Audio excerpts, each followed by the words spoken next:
Olá, boa tarde. Polícia Rodoviária Federal inicia a Operação Proclamação da República.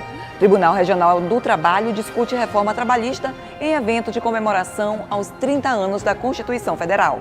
Você vai ver ainda mais uma entrevista com um candidato à presidência da OAB Maranhão. O convidado de hoje é Tiago Dias. E mais, exposição Formas e Cores está aberta ao público no Palacete Gentil Braga, na capital. É agora no Portal da Assembleia.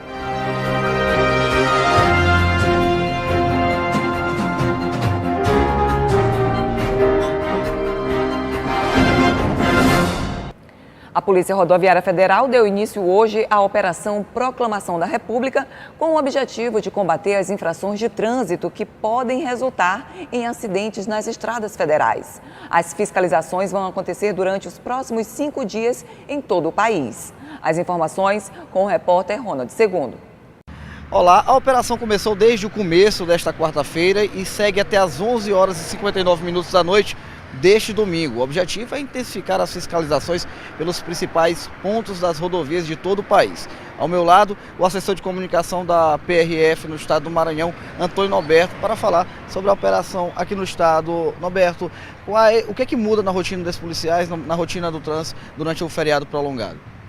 O feriado prolongado geralmente tem mais acidentes, mais ocorrências, precisa de mais policiais e mais atenção no trecho. A PRF vem saindo de feriados, de feriadões, de operações. Teve recentemente a Operação Ircos, mais de 127 veículos apreendidos, veículos roubados. Então a gente vem numa rotina muito grande aí e agora emendando já com a Operação Proclamação da República. Alguns trechos no Maranhão precisam de bastante cuidado. A exemplo do Campo de Peris, que sempre foi tradicionalmente um local de acidente, agora foi duplicado, porém tem um trecho agora que vai ser recapeado. Então precisa, isso vai ser até dezembro, vai ter trabalho, vai ter obra ali, então talvez fique só uma pista para entrar na ilha e outra para sair. A pista nova, talvez aconteça isso só vai ser liberado a partir do final do mês de dezembro para começo de janeiro. Então é ter muita atenção. Outros pontos nas rodovias de pista simples precisam também de atenção. A exemplo de ali próximo a Rosário, é um trecho não duplicado, onde está tendo muito engarrafamento, acidentes também, congestionamento, principalmente dentro de Rosário, até Morros ou até Bacabeira. Outras regiões como Timon, BR-010 também próximo à Imperatriz, BR-222 próximo a Sailândia, são locais onde geralmente tem muito engarrafamento, acontecem os pequenos acidentes que acabam provocando engarrafamentos. Então, atenção também, porque nós estamos num período em que começa a chover em alguns locais, o asfalto começa a soltar o óleo que acumulou durante muitos meses e aí, às vezes, o carro pode derrapar, perde a aderência com o pavimento. E nos locais onde não começou a chover, a gente tem um outro problema, que é das queimadas. Às vezes as queimadas, o condutor quer atravessar sem ver o que está do outro lado ou quem está do outro lado e acaba, às vezes, tendo ocorrência. Então é ter atenção nesses pontos. A chuva está chegando, velocidade baixa e o farol aceso sempre é obrigatório. Existe multa no caso para quem não acende o farol. Bom, muito obrigado. Portanto, assessor de comunicação da PRF no estado do Maranhão, Antônio Norberto, falando sobre a Operação Proclamação da República, que segue até às 11 horas e 59 minutos deste domingo. Ronald II para a TV Assembleia. E por causa do feriado, a rotina da cidade foi alterada. Apenas serviços essenciais estão mantidos, como limpeza pública, hospitais, delegacias e guarda municipal. Os shoppings começam a funcionar daqui a pouco, das 2 da tarde até as 8 da noite. Já os bancos voltam ao atendimento normal amanhã. O Tribunal Regional do Trabalho realizou um seminário com o objetivo de homenagear os 30 anos da Constituição Federal. Durante o evento, foram abordados os principais impactos da reforma trabalhista. A iniciativa foi do Tribunal Regional do Trabalho do Maranhão. Um dia inteiro de palestras em homenagem aos 30 anos da Constituição Federal Brasileira, com temas voltados para o direito do trabalho. São vários temas. O ponto principal são os 30 anos da Constituição Federal e nós subdividimos esse tema em direito do trabalho, direito processual do trabalho, a tão comentada terceirização, que é uma coisa que a gente comenta muito, e ao final a gente fala um pouco de processo e tecnologia. Magistrados, servidores, advogados e estudantes participaram da programação programação. A primeira palestra do dia abordou as alterações e os principais impactos da reforma trabalhista no direito material. Significa o que muda no contrato entre empregado e empregador, né? Quando a gente fala do direito processual, a gente está falando do processo na justiça. Também teve impactos e muitas mudanças, mas a maior mudança foi realmente nos direitos e na forma que esses direitos foram regulados agora com a reforma. Isso é como é que fica entre patrão e empregado no dia a dia da empresa.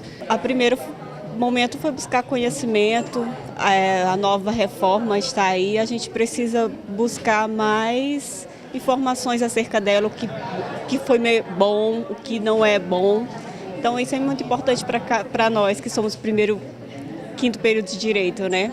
O desembargador do Tribunal Regional do Trabalho da 21ª Região falou sobre os pontos positivos e negativos da reforma trabalhista nos aspectos processuais. Nós temos a questão da gratuidade judiciária, do acesso à justiça por consequência, da homologação dos acordos extrajudiciais, a contagem de prazos, a necessidade dos pedidos serem líquidos, né? Mas sem dúvida alguma, de todos os 117 dispositivos alterados com a reforma trabalhista, a questão mais impactante diz respeito à justiça gratuita, tanto que, como é notório, houve uma redução em torno de 40% depois da reforma no número de ações trabalhistas, e para muitos isso é positivo e para outros isso é extremamente negativo. Veja no próximo bloco, o Tiago Dias, candidato à presidência da OAB Maranhão, é o convidado de hoje no quadro Sala de Entrevista. O portal volta já.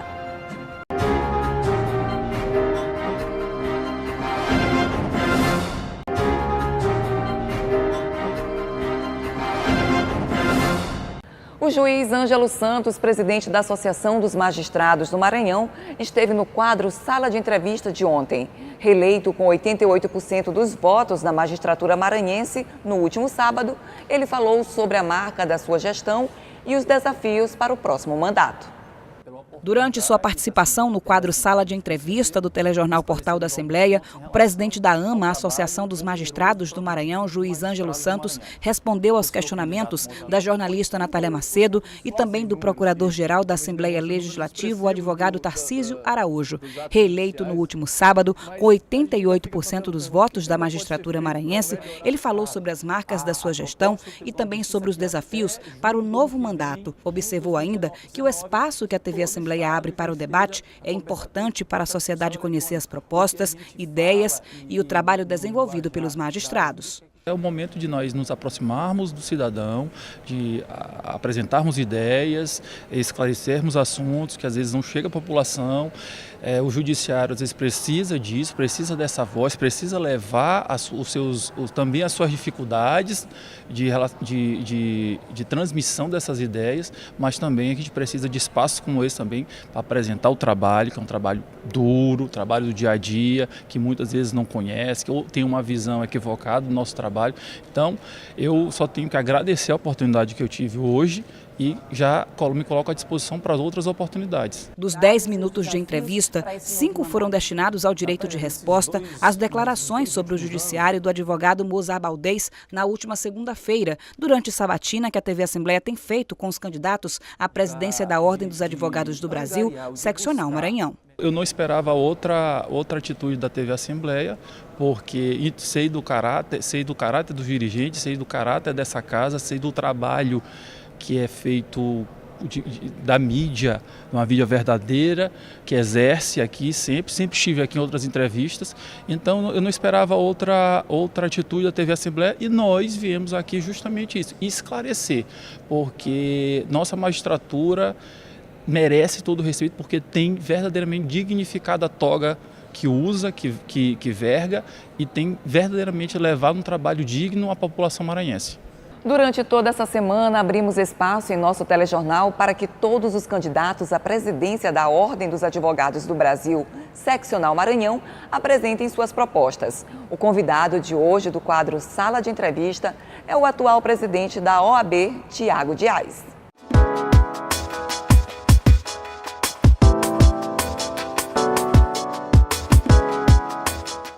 Olá, Olá, boa tarde. A ordem das entrevistas foi definida por sorteio com a presença dos representantes das chapas. Aqui os candidatos respondem a temas sugeridos e livres, conforme as regras acordadas durante a reunião entre a diretoria de comunicação da Assembleia e os representantes das chapas concorrentes. Todos os candidatos têm o mesmo tempo, 15 minutos no total, para responder aos questionamentos, sendo os 2 últimos minutos para considerações finais. Lembrando que, pelas regras da TV Assembleia, não é permitido ofensas aos adversários durante as respostas. Eu sou Natália Macedo e também temos como mediador o Procurador-Geral da Assembleia Legislativa do Maranhão, o advogado Tarcísio Araújo. Tiago Dias, advogado e atual presidente da Ordem, é o nosso entrevistado de hoje. Boa tarde, candidato. O seu tempo de entrevista começa agora. É com você, Tarcísio. Boa tarde, Natália. Boa tarde, candidato Tiago. Obrigado pela presença. A primeira pergunta que eu faço é em relação às críticas que foram feitas à sua gestão, de que a OAB teria diminuído um pouco a sua representatividade, deixado de enfrentar alguns aspectos importantes da sociedade. A gente sabe que a OAB é muito importante para os advogados, mas também é uma instituição muito acreditada pela sociedade. Como o senhor recebe essas críticas e qual seria os seus planos para o próximo triênio, caso seja eleito? Boa tarde, Tarcísio. Boa tarde, Natália. Boa tarde, telespectadores da TV Assembleia. Um grande prazer estar aqui conversando com vocês sobre um tema tão importante para a advocacia e para a sociedade, como você pontuou muito bem, Tarcísio, como é o tema eleições da OAB. Quanto à pergunta, de maneira muito objetiva, essa crítica vem daqueles que acreditam que representatividade se faz com sobrenomes, se faz com grandes escritórios, se faz com a OAB político-partidária.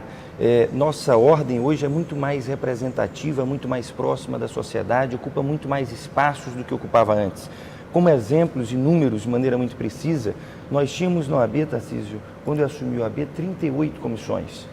Hoje nós temos 70 comissões. Nós não tínhamos, por exemplo, comissão de política criminal e penitenciária como temos hoje, dando um show. A Ordem hoje tem uma sala dentro do complexo penitenciário de Pedrinhas. A Ordem emite juízo de valor, opinião e participa de todos os temas relevantes para a sociedade. Por exemplo, nesse ano de 2018, tivemos como grande bandeira a campanha de combate à fake news. Tivemos em 2016 como grande bandeira a campanha de combate ao Caixa 2. E temos par e passo acompanhado todas as questões relevantes para a nossa sociedade. O que as pessoas que falam isso entendem como OAB forte, é a OAB se posicionando partidariamente, tomando partido ou defendendo partido A, partido B, partido C. É a OAB sendo representada pelos grandes escritórios, pelos empresários da advocacia, e isso realmente não é o nosso entendimento do que seja uma OAB forte, uma OAB representativa. Nossas 70 comissões hoje, nossa Comissão de Direitos Humanos fez um grande trabalho, uma verdadeira revolução nos últimos 2 anos e 10 meses no que se diz respeito à participação da Ordem em diversas ações. Por exemplo, nossa Comissão de Direitos Humanos mediou quando houve a ocupação das escolas ano passado, acompanhou os casos de Centro Novo do Maranhão em 2016, acompanhou o caso dos índios Gamela no ano passado, na região da Baixada. Temos também a Comissão de Orientação Jurídica indo a diversas comunidades carentes de São Luís. Pra você ter uma ideia, nossa Comissão de Orientação Jurídica já fez mais de 50 atendimentos em diversas comarcas do estado do Maranhão, especialmente em São Luís. Criamos uma comissão que não existia no OAB, Comissão de Defesa da Educação.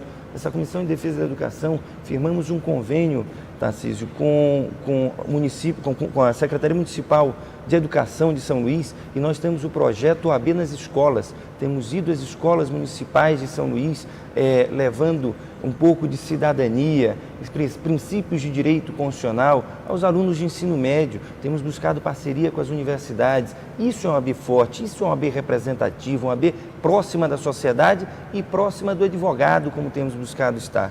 Agora, candidato, em 2015 o senhor foi eleito com a bandeira da transparência e da renovação. De lá para cá, o senhor conseguiu cumprir com essas metas ou o senhor se perdeu pelo caminho? Ou se sim, quais foram as medidas adotadas? Olha, na área da renovação, o que eu chamava de renovação era ter uma OAB, era renovação de valores. Era ter uma OAB mais aberta, mais democrática, mais participativa, mais transparente, mais preocupada com a jovem advocacia, com a mulher advogada e com o advogado do interior do Estado. E isso a gente seguiu à risca cada um desses preceitos, cada um desses fundamentos e alcançamos os resultados. Isso você vê no número de sedes e salas do interior, isso você vê no número de cursos de iniciação e de cursos de gestão de escritório para a jovem advocacia, isso você vê com a creche da advocacia no âmbito da mulher advogada, com a creche da advocacia, com a prioridade na sustentação oral para gestante e lactante. E em relação à questão da transparência de maneira muito objetiva, tenho orgulho de dizer que hoje o OAB Maranhão tem um portal de transparência rico em detalhes. Convido todos os advogados e todas as advogadas, convido a sociedade civil a, junto comigo, desmistificarem a fake news que foi criada de que a ordem não tinha transparência, de que a ordem não tem transparência. Vejam o nosso portal de transparência, entrem lá no site do AB, tem serviços, você clica em serviços, depois clica em transparência. Vai ter o nosso portal de transparência detalhando quanto nós recebemos mês a mês, quanto nós compartilhamos com o Conselho Federal do AB, quanto nós compartilhamos com a Caixa de Assistência dos Advogados, quanto nós enviamos para cada uma das 15 subseções do AB, quanto nós gastamos com folha de pagamento, quantos são os encargos trabalhistas, ou seja, de maneira muito detalhada, com riqueza de informações. Temos prestação de contas hoje no AB, no nosso portal de transparência. E também quero convidar os advogados. Quando você clicar em transparência, vai ter portal de transparência e embaixo vai ter o link prestação de contas 2005 a 2015. Tenha curiosidade e veja como prestavam contas. Prestavam contas antes da minha gestão a cada 3 meses com um balancete contábil de meia folha de A4. Então, se alguém pode falar de transparência no AB, esse alguém sou eu, esse alguém é quem está comigo nessa gestão, porque buscamos informar o advogado como é gasto o seu recurso. E mais além, queremos caminhar ainda de maneira, e você perguntou se ainda tinha o que ser feito, ainda temos que ir mais além. E temos como proposta a proposta de orçamento participativo. Queremos, a partir do ano que vem, fazer audiências públicas para ouvir da advocacia do Maranhão quais são as prioridades de investimento que o AB deve ter, para ouvir da advocacia do Maranhão quais são as ações que a ordem deve priorizar em defesa do advogado e da advogada. Isso sim é transparência, é uma ordem participativa, democrática e, acima de tudo, aberta para cada advogado e cada advogada. Uma ordem, como a gente reputou chamar, que é a casa de todos. Doutor Tiago, sabe que advogado, sobretudo, vive de processos, né? A gente precisa que os nossos processos tenham uma agilidade, uma celeridade realmente razoável. Como a OAB tem contribuído para que isso aconteça, como a OAB tem contribuído no sentido de colaborar com o judiciário para que esses processos possam ter um trâmite mais rápido e assim os advogados possam receber seus honorários com mais rapidez? Olha, Tarcísio, temos contribuído de 2 formas. Primeiro, mantendo uma relação institucional saudável, cooperativa, como tivemos, por exemplo, com o presidente Cleones, a corregedora Nildes, com o presidente James na Justiça do Trabalho, uma grande relação. Também, como temos tido com o presidente Zé Joaquim, corregedor Marcelo e com a presidente do TRT, desembargadora Solange.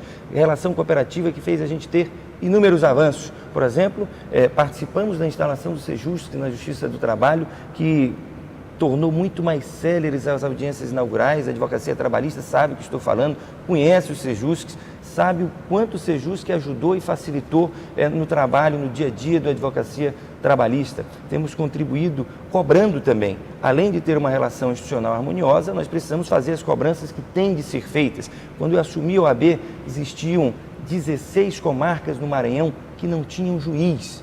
Hoje isso não existe mais. Ainda precisamos ter mais juízes substitutos, mais juízes auxiliares, para que a gente possa, quando um tira férias, ter uma continuação da prestação jurisdicional como deve ser. Ainda há um déficit, e isso não é no judiciário do Maranhão, isso é no judiciário brasileiro. Infelizmente ainda há um déficit, isso precisa ser dito e precisa ser cobrado do Poder Judiciário.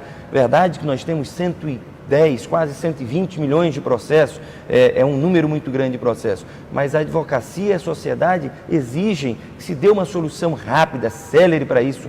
Rui Barbosa, em 1920, já dizia que justiça tardia não é justiça, senão injustiça qualificada e manifesta. E veja bem, isso era um problema do início do século passado, centenário.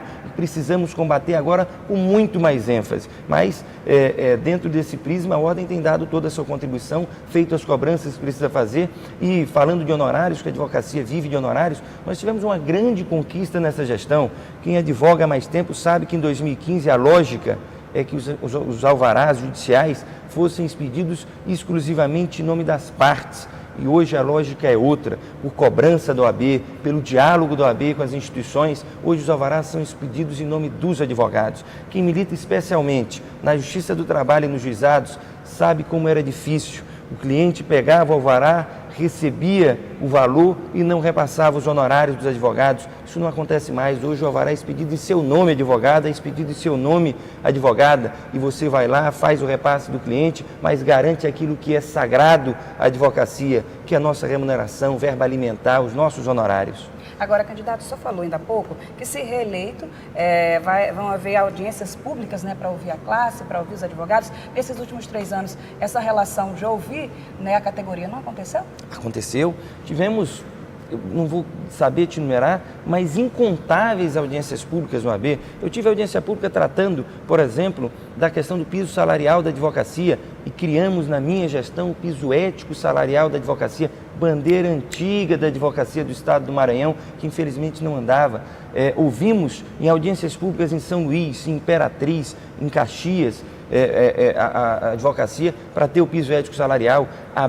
Fizemos audiência pública para atualizar a nossa tabela de honorários. Fizemos audiências públicas de vários assuntos também relacionados à sociedade, Natália. Fizemos audiência pública, por exemplo, para tratar da questão da descompressão, falando com os professores, para tratar da questão da GAN no ano passado, também com os professores. Fizemos audiência pública com o pessoal da saúde, tratando do problema que nós tínhamos de atendimento nas unidades de saúde. Fizemos diversas audiências públicas. A OAB tem sido a casa da advocacia e a casa do povo do Maranhão. Doutor Tiago, a principal bandeira na sua última eleição foi a da Jovem Advocacia. Quais são os projetos para esse próximo triênio? O que a Jovem Advocacia pode esperar? Como é que você pensa que esses advogados podem ocupar melhor os espaços do mercado de trabalho? Olha, primeiro dizer do que a gente já fez. Terminamos o famigerado sistema de pontos. O sistema de pontos, para quem não sabe o que era o Conselho Federal da AB estabelecer descontos para a jovem advocacia brasileira, e isso há 10 anos atrás. E o AB Maranhão, em vez de facilitar o acesso a esses descontos, dificultou. Criou, no passado, um sistema em que o advogado tinha que ir somando pontos, o jovem advogado tinha que ir somando pontos para ter acesso a esses descontos. Isso praticamente inviabilizava que a jovem advocacia tivesse acesso a esses descontos, porque era uma verdadeira maratona, tinha que participar de congressos, de palestras, de seminários, de comissões, enfim, uma gama de coisas que o jovem advogado não tem o tempo necessário para participar, porque tem que estar trabalhando, tentando se inserir no mercado de trabalho, tentando ganhar o pão de cada dia. Isso fez com que, por exemplo, Tarcísio, de 2016 para 2017, apenas 92 jovens advogados fossem contemplados com os descontos previstos pelo Conselho Federal. Esse ano, com o fim do sistema de pontos, beneficiamos 6.757 jovens advogados, criamos o Conselho Estadual da Jovem Advocacia, indo exatamente, Natália, no prisma de que a OAB tem que ser aberta e participativa. E eu entendia que nós não podíamos discutir jovem advocacia dentro do Conselho Seccional sem dar voz, sem dar assento aos jovens advogados. E hoje, com o Conselho Estadual da Jovem Advocacia, os jovens advogados discutem e eles têm voz, vez e assento no Conselho Seccional do AB para apresentar os anseios, as reclamações da jovem advocacia. E como propostas, Tarcísio, temos várias. Por exemplo, temos a proposta de obter linhas de crédito diferenciadas para a instalação de escritórios de advocacia. Os jovens advogados sabem quanto isso importa. Nós fizemos, ao longo da nossa gestão, 2 anos e 10 meses, 22 salas de atendimento de cliente nas sedes. Na nossa sede agora tem que, pela primeira vez, tem reforma. Acabando aqui o nosso tempo. Temos o CIJA e temos como proposta a linha de crédito e os sites gratuitos para jovens advogados. As eleições estão chegando, vai ser na próxima semana, dia 23 de novembro. Eu queria que o senhor fizesse aqui as suas considerações finais. 2 minutos. Olha, quero concluir, só dizer que temos diversas propostas, desde orçamento participativo, como o Centro de Integração da Jovem Advocacia ao mercado de trabalho, o nosso CIJA. Temos o projeto de linha de crédito diferenciada, temos o projeto de sites gratuitos, temos como programa de gestão continuar a interiorização da ordem, construindo sedes em todas as subseções e salas em todos os fóruns do Estado do Maranhão. Temos projetos de inclusão, como, por exemplo, o Núcleo de Saúde da Mulher, o Núcleo de Saúde do Idoso e a implantação do Programa de Valorização do Advogado e da Advogada com Deficiência. Temos a consciência de que é indispensável a participação da advocacia na OAB. Eu sempre digo que não é a OAB que faz a advocacia, é a advocacia que faz a OAB. E por isso nós temos a obrigação de ouvir cada advogado, de ouvir cada advogada, tendo esse prisma de fazer uma ordem cada vez mais aberta, cada vez mais participativa, cada vez mais democrática, cada vez mais próxima da sociedade, para que a gente continue fazendo muito mais pela advocacia, na área de capacitação, com a ESA corporativa, com a ESA Online que nós queremos implantar. A ESA Online vai ter cursos online para todos os advogados do Estado do Maranhão. Será uma universidade corporativa, como são a maioria dos cursinhos preparatórios para concurso e de pós-graduação hoje. Temos propostas na área de prerrogativas de ampliar e intensificar o trabalho da nossa Comissão de Prerrogativas. Por tudo isso e pelo que já fizemos, eu digo que a advocacia tem que votar olhando com dois fatores: o que já foi feito por cada candidato para a advocacia do Maranhão e as propostas que temos para melhorar o dia a dia de cada advogado. É por isso que quero pedir o voto de vocês, colegas advogados e colegas advogadas, na chapa 4, a chapa que vai fazer muito mais pela advocacia do Maranhão. Ok, obrigada, candidato, pela sua participação aqui à TV Assembleia. Seja sempre bem-vindo. Será sempre um prazer. Muito obrigado pelo espaço e mostra que a Assembleia é a casa da democracia, pautando temas tão importantes como esse. Obrigada, candidato. Obrigada, Tarcísio. Até amanhã. Thiago, obrigado. Mais boa tarde. Fechando a semana de entrevista com os candidatos à presidência da Ordem, o nosso convidado de amanhã é o candidato Carlos Brissac. No próximo bloco, Sabrina Aires volta com as notícias do Portal da Assembleia. É um instante só.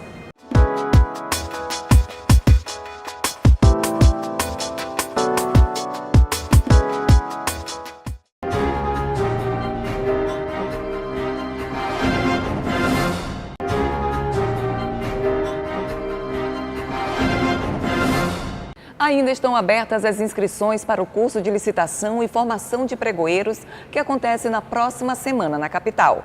O conteúdo das aulas inclui planejamento e modalidades de licitação, elaboração de edital e pregão eletrônico. Os detalhes com a repórter Milena Dutra. Serão 4 dias de aula sobre licitação e formação de pregoeiros. As aulas acontecem de 22 a 25 de novembro, pela manhã e à tarde, aqui em São Luís, no Hotel Biarritz, que fica na Avenida dos Holandeses, na Ponta do Farol. O público-alvo é formado principalmente por profissionais do serviço público, tanto da esfera municipal, estadual, federal, dos 3 poderes, legislativo, executivo, judiciário, além de profissionais que atuam nos tribunais de contas e no Ministério Público, mas profissionais de empresas privadas que trabalham com processo de pregão, de licitação, também podem participar. Ao todo, serão 24 horas-aula ministradas por 3 professores, entre eles o Antino Noleto, que é ex-presidente da Comissão de Licitação aqui da Assembleia Legislativa do Maranhão, e o André Maia, que é o atual presidente desta comissão. Quem tiver interessado em participar do curso, basta acessar o site do Instituto Navigare ou também ligar para os números 989-8269-7513 ou 98-8724-8818. Milena Dutra para a TV Assembleia. O artista plástico Nelson Maia se apaixonou pela pintura ainda criança. Já adulto, ele se entregou definitivamente aos pincéis, telas e tintas e atualmente busca inspiração na capital para mostrar sua arte. Em sua 4ª exposição, o artista escolheu destacar cores e formas em mais de 20 telas expostas no Palacete Gentil Braga, no centro da capital. A exposição conta com 25 telas e as cores fortes são ponto alto de cada pintura. Nas telas, a técnica usada foi óleo sobre tela.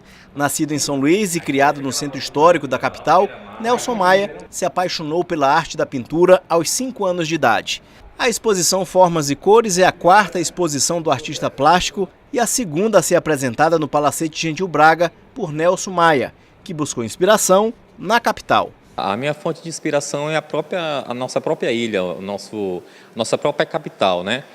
O nosso folclore é muito rico de cores vibrantes, fortes, né? Como o Bumba Meu Boi, o tambor de crioula, e também a nossa arquitetura colonial, né? Que foi um presente que a gente ganhou, né?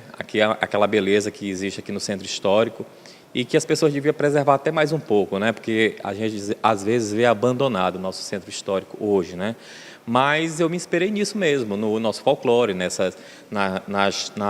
cores do Bumba Meu Boi, do tambor de crioula e outras diversas coisas também. Além das cores fortes nas telas, outra característica são as formas geométricas destacadas em cada pintura. Eu estou unificando tanto a geometria como o abstrato, entendeu?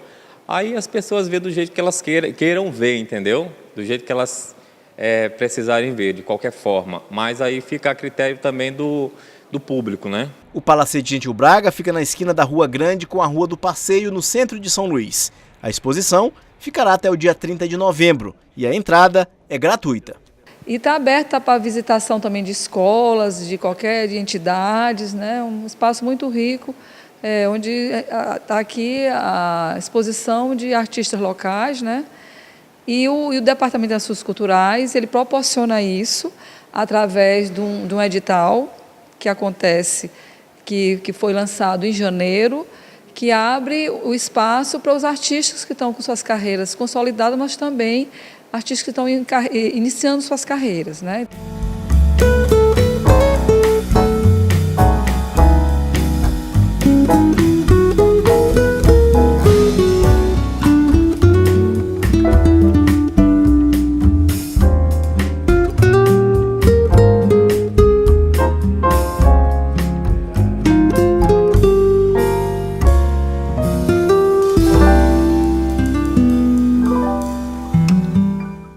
O Portal da Assembleia termina aqui. Para rever nossas reportagens, acesse o site al.ma.leg.br/tv. Uma boa tarde para você, um bom feriado e até amanhã.